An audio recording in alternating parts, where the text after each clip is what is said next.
Oh shit. I'm resident of Collinwood for YouTube, Jules Sage. That's my buddy Alan Gallant. That's my buddy Patrick McCray. We're here to review episode 1 of White House Plumbers, which is great.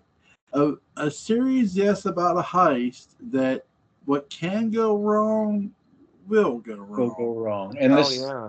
this first one is sort of a trial run in California when they're trying to find Daniel Ellsberg's files. Yeah, I like how too when they're taking they're like putting on these costumes, these wigs and stuff for freaking get the pictures in front of the fucking building. They just make them look all the more conspicuous because it makes them so physically awkward. Yes. Yeah. It's they look so uncomfortable in them that's what draws attention to them. Yes. It's not the hairstyles. No, it's just them. Everything. The polyester suits and the way they're responding to these disguises is just completely bizarre. Yeah, it's like they don't. If these disguises were like 20 years ago, yeah, that might work. But like, guys, it's like 70 something when this. Yeah, early 70s at this Yeah. point, really starting to crank into it. It's before the election of 72 gets cranked up. This first episode, Yeah, it's like 71.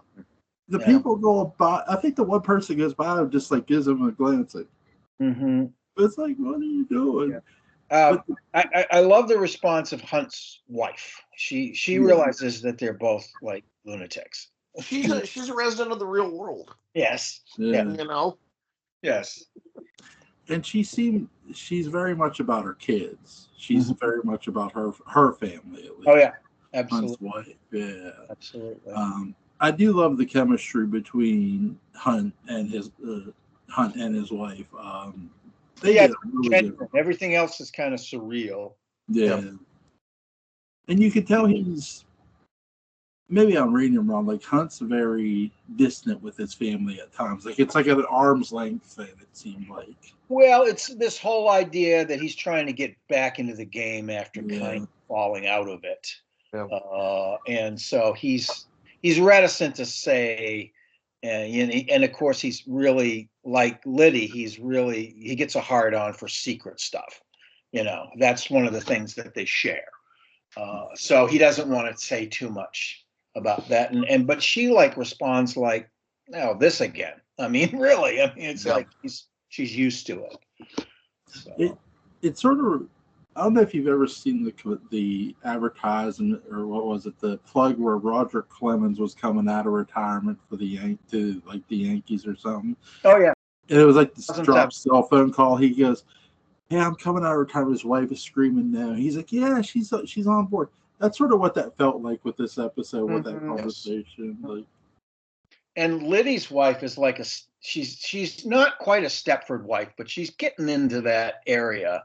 The actress who plays her is a really Judy good. Greer? Yeah, Judy. She's great. She's fantastic. She really is.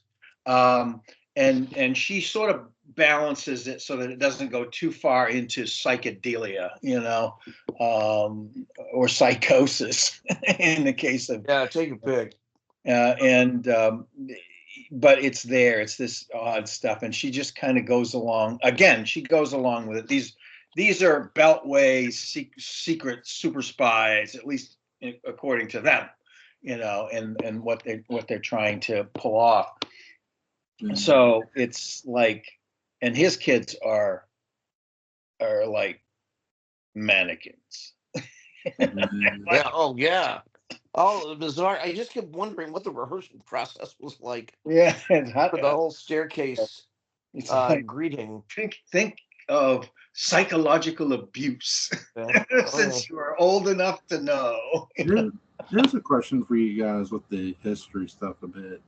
Like, how many, like, from a realistic standpoint, like, how many? Because you do see this in this episode. They say "fuck Kennedy." Obviously, they mean the late JFK. Yes. How many, like, from a agency standpoint, do you guys think were sort of anti-Kennedy in a sense? Liddy definitely was. Liddy was humongously anti-Kennedy. Yeah, he was a patriot in terms of he was a kind of a fascist patriot. He was a nationalist. He did not like Kennedy or any sort of liberal or even middling cause at all. He was very much he was very intensely devoted to the idea of he glommed on to Nixon, obviously, as at the tail end of this episode, we get the beginnings of that happening when they go over to the committee to reelect, and that's when the real chicanery starts. But by this time, both Hunt and he have gone through a series of positions, hired and fired and hired and fired and hired, and so they're like men without a real place. And in real life, Liddy gloms onto this because it fits right in with his fantasy of himself as a sort of a James Bond character, a killer. It's a budget. Yeah, and he has a budget of $1 million, which is a lot of money in 1972. Yes, huge amount of money, and God knows why they gave it to these two clowns, because desperation. They were. Maybe they figured, well, we'll just get them. They've done this sort of thing before. They have contacts, and of course, we've seen some of their contacts in the disaster they were. Yeah. At least in this particular version of the story. But I think that was pretty much the case. It was kind of disastrous, but nonetheless, they were true believers. And their loyalty, was not questioned. Dean knew they were true believers, so he figured that part of it, at least, they weren't going to mess up. Mm-hmm. They weren't going to tell anybody about it. They weren't going to, double off of them or anything like that. So and they were there. There's something to be said for timing and being available and so on, and they were there. Liddy in particular fostered an image of this tough guy who could kill you with a look, kind of thing. Sure. He used to put his hand over a candle to impress his drinking buddies, basically, or anybody that would that he thought he could impress with that. He was no ninja, however, even though he thought he was. He was not a ninja. He was competent in some areas, like, again, planning and doing all that sort of thing. He was pretty good at execution. He thought better of himself than he was. And he was born to be a talk radio host. Yeah, this years early. Yeah. Well, what this episode taught me most? If you need somebody to plant drugs at your scene, hire some Cubans. No. Oh my God. They'll strew it all over the floor for you. Yeah. I like that Liddy, it's so unhip that even Liddy is able to take it apart. Yes. That he's the guy who begins to deconstruct it, because it almost sounds like something Liddy would do. Right. Yeah. But no, even he. Right. Even he realized that this was beyond even the Liddy pale of not correcting. I mean, the whole thing starts great because their first attempt at breaking in is a complete failure. Yeah. The guy brings the wrong lock pickers. And that they just have to go away. I half expected Liddy to put his foot through the window, and then I remembered, no, that's the thing he says he'll do. Yeah. That's not the thing he'll do. Yeah. And so they played that right. They played that perfectly. I do like how Liddy does address their error. Like, okay, you were going, if you were going there for drugs, why would you leave them all over the floor? Well, yeah, who exactly. It's like, didn't we say we wanted him not to know, the doctor not to know over there? No, that didn't happen. But this is the satire too. I mean, I'm sure that the conversations are exaggerated and the characters are drawn very heavily and so on. But these things happened. So you can just imagine some of the conversations might have even been more surreal than what they're showing. Well, I like how they addressed the file cabinet thing. Oh, we couldn't get it open, so we had to like force it open. It's like, Mm-hmm. I mean, you do hear. I remember when I was in high school, we had a state trooper come in with a detective, and the one detective says, "Look, on a bus, anything that can go wrong will." So when I was watching this yesterday, I'm thinking, with the heist, it's sort of like that same applies. Like anything that can go wrong will, and like a lot went wrong. You could sort of, I do like what they do here because they're showing you exactly why these people were going to be caught in every way. They had no contingency whatsoever. Yeah. They just went forward with a straight plan, no contingency, no escape route, no plan abort, B. Yeah, no abort plan, nothing like that.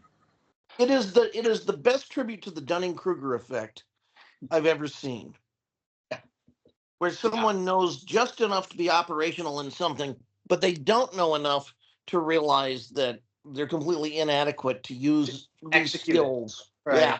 Mm.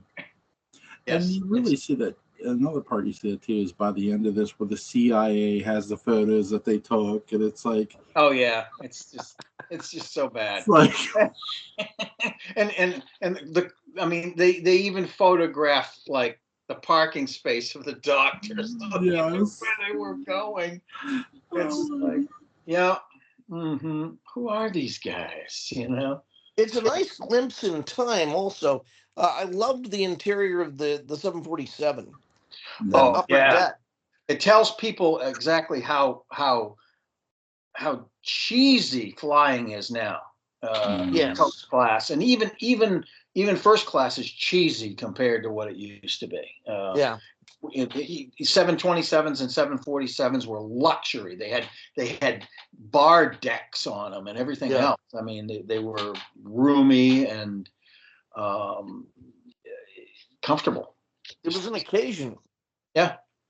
Then is that the big, like, you guys have actually flown on a plane? I haven't. Mm-hmm. So, like, what is that like the biggest difference between today and then? Like, you know what I mean? Yeah, it is a huge difference. Nowadays, they cram many more seats in to these liners, and the liners are various types, TriStars and 727s, 747s, 757s, larger planes, but they cram people in there. Yeah, only in the largest of the planes, and each airline has only a few of those. Yes. Are you going to have any kind of luxury at all? Emirates is known for it. Yeah, Emirates is known for that kind of stuff. If you can afford Emirates to fly on them, you'll get that kind of treatment that they used to give everybody. And first class in particular, but even business class or just regular class, you had room and you could get up and walk around. You could go up to the bar, things like that. Joel, you would be miserable. If you fly, you need to fly first class just because you're a bigger guy. And these seats have gotten ludicrously small. They are. And I have long legs, and I have to pay extra for leg room. I pay an extra $35 a pop for a leg room seat because it's just too much. Even a 3-hour flight, it's like my knees start barking at me about halfway through the flight. So, yeah.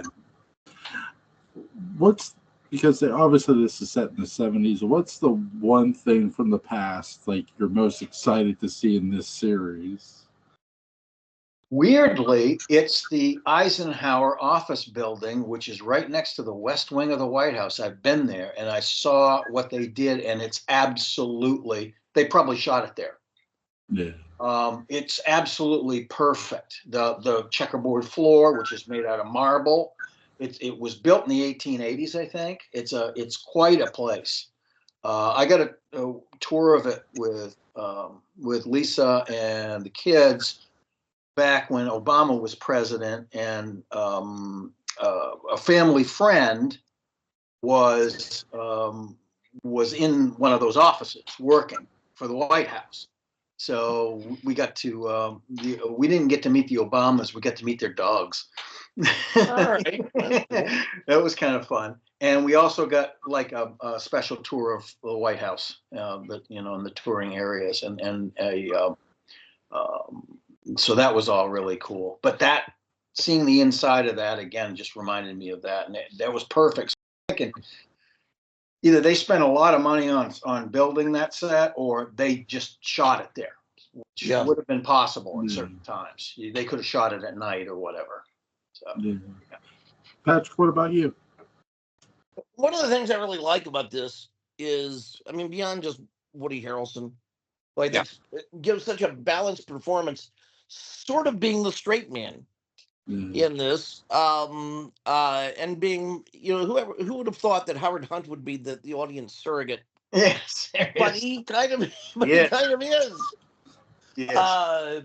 I love how the accuracy of the costumes, down to how mundane they are. Normally when you see something in the 70s that we do now, someone has had a lot of fun finding the wackiest of fabrics and really hitting up thrift stores for the wildest items. Here, everything has the very drab, business-like look that those wild lapels and things nevertheless could achieve. Yes. And I like that. That's just a very specific thing that takes me back. Yeah, they're buttoned down because they are obviously older conservative men. And most of the people they're dealing with are older conservative people. So you get that side of the culture rather than the youth culture with all of the bright colors and so on. And that's not a side of the culture you see very often. That's true. In modern productions, because it's not that photogenic. Yeah. But it's true. Yes, it is true. I thought that movie that Julia Roberts did about Martha Mitchell was very good with that too. They I forget the name of the movie now. It was just a couple 3 years ago, and she played Martha Mitchell in it. For if you don't know, Martha Mitchell was the wife of the Attorney General of the United States, a guy by the name of John Mitchell, who was part of the Watergate cover-up. He was part of that whole thing. He wasn't a plumber, but he was another true believer that wanted to protect the president's right to basically break the law. And so it ended up ruining his career. And one of the reasons is because his wife wouldn't shut up about it. She thought it was wrong. She loved her husband, but she thought what he was doing was wrong. And so she talked to the press about it.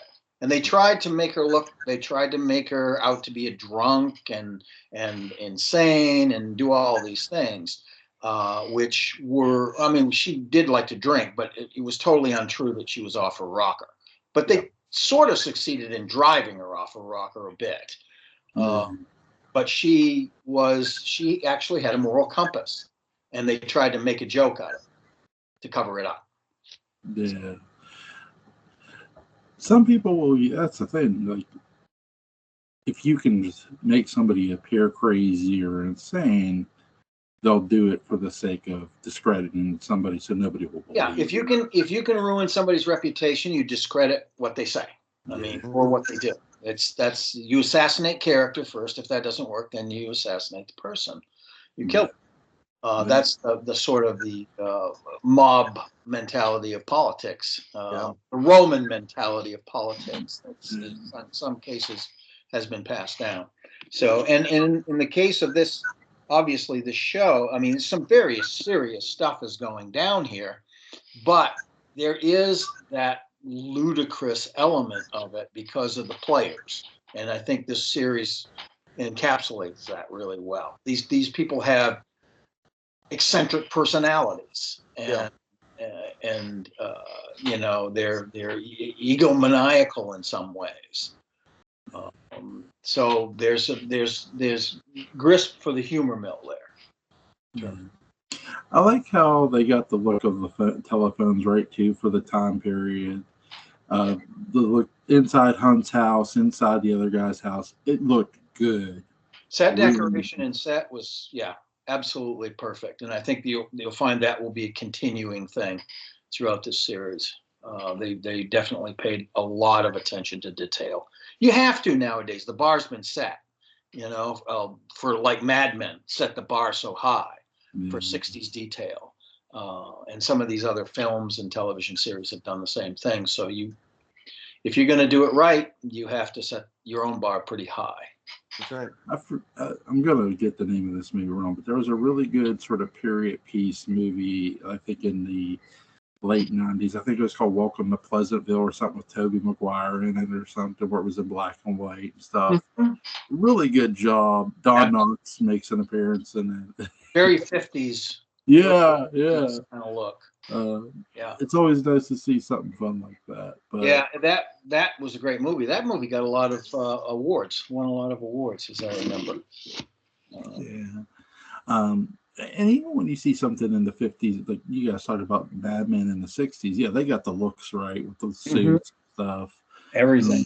Just incredible. Even the style of ashtrays they were laying on the desks were all, they were all checked out and vetted. So it's really I think the one thing I will say about this, because it's hard to duplicate, because some things obviously burned down, and I'm not talking recently, like old Hollywood, the look of old Hollywood, obviously. Yes. But I do think they get a lot of things right with this, with the look of the 70s. The fake costumes are funny, and this. Yeah, and it is that those look like something that, I mean, they're outlandish for these guys, but it is something that certain people would wear back then. Oh yeah.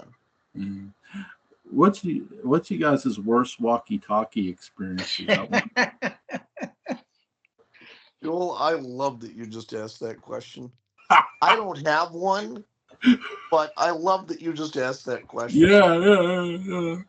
I got one, but good. These aren't the ones from Radio Shack? I filmed these when I was 12 years old. And I'm a collector, so I repurchased them. Yes. A friend of mine and I used to do, this is the best experience, I guess, used to do a radio station on these. We had a little turntable, and we'd take turns being the DJ and playing our records. Sure, yeah, who didn't? Yeah. But my worst experience on walkie-talkies was getting sort of lost at a big, huge outdoor antiques and collectibles show in Kutztown, Pennsylvania, called Renninger's. There's a Renninger's down here in Florida as well. But the one in Kutztown is gigantic. It's just, and you can get lost. And I had a walkie-talkie, and the walkie-talkie would only work so well, and that you'd have to stand in certain places to get it to work after you went out just about so far. It's supposed to work within 2 miles, but it will. No. They don't always. So I had to sort of find my way back to where I started by asking directions of every booth that I passed, until I found people that would sort of point me back in the right direction. That was the trip, by the way, in which I found the Barnabas Collins ring that you could get for X amount of wax wrappers that people are trying to sell for $600 a pop now. I bought it for $5 at a booth where a woman was selling costume jewelry. That's nice. Yeah. Nice. I ended up selling it as part of my sellout to come move down to Florida, but that was one of my coups in terms of collectibles. As a kid, I was really obsessed with like walkie-talkies, receiving radios. So when we went to a flea market, I bought like these 2 walkie-talkies, one for me, one for my brother. And I said, dude, I didn't try them. I didn't like even bother. I was just so excited because I was a kid. And I gave one to my brother. I said, here, we got to try these. These are so cool. I put the batteries in. I said, go up around it. And as I'm going, like, he turned his on. I watched him do it. And he put it on channel 3, and I put it on 3. And as I hold the button and the click, I hear click. It sticks. No. And then it cracks right in my hand. No. And I'm like, I watched this thing fall apart in my hand. And my brother, I can hear my brother go, hey, can you hear? I can hear him, like, because he's speaking. He said, can you hear me? Can you hear it? This thing's in pieces in my fucking Yeah. hand. And it was hilarious. Hilarious, but what a bummer, man. You don't get to Yeah. play with your damn walkie-talkies. Glad to be an only child in that moment. Yeah. We use small Chinese walkie-talkies at our theater. And they work pretty well. You just occasionally you have to change channels. We have 16 channel ones. So occasionally you have to change channels because there'll be some interference from the local, bar and grill or whatever. So it's just the next ones I did buy did work. None of them cracked. And yeah, cool. But the first time I bought a walkie-talkie, it cracked in my hands. So. Yeah. Well, that one that I just showed you was super cheap. I think they cost like $5 for two of them. Came with batteries and everything. Back in '72, yeah. And but they were pretty durable considering how cheap they were. You could buy Midlands and pay a lot of money for them, $30-$50 a pair back in that time, sometimes even more. The real professional ones that like hunters would use and things would cost like $100 a pair, which is an outrageous amount of money in the early '70s. But Midland was one of the good brands. They also made CB radios. So, what's you guys' favorite scene in this episode? Well, a lot of this is just one long, heist being planned and then falling apart. Yeah. I think the hotel room for me. When they're in the hotel room and they go F Kennedy and all that stuff. I think their first tourist day or their first day trying out the new disguises as tourists. I just that establishes so much about these guys so quickly. It does. When they talk their way into the room with the maid is looking at them like, you guys, no. Well, do I want to? No, I think I just want to let them in and walk away. It's so weird. Yeah, that's a cool scene. That's absolutely a great establishment of their characters. Absolutely. Cool. My favorite scene is in a hotel room, but it's the Cubans justifying leaving the drugs on the floor. Yeah, that was the one I was just talking about. Yeah, that's a great one too. It's hilarious. Every episode of this works. I'm going to give you a sneak preview of that. It is a really good show, and each one is good in a slightly different way. Well, they're progressing from trial run into now they're into the actual politics of the presidency and all of that. So that'll be interesting to see. Yeah. Episode 2 tomorrow, guys. Yeah, that sounds great. Anything you guys want to add before we go? No. Great cast, great show. Yeah. It's tremendous. Yeah. It's always fun to see Woody Harrelson. It is. So I first saw him in White Man Can't Jump, and that was a good movie with Wesley Snipes.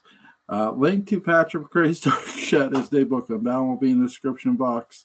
Link to Alan Gallant's YouTube channel, Colin Sport After Dark, will be in the description box. And make sure your walkie-talkies work.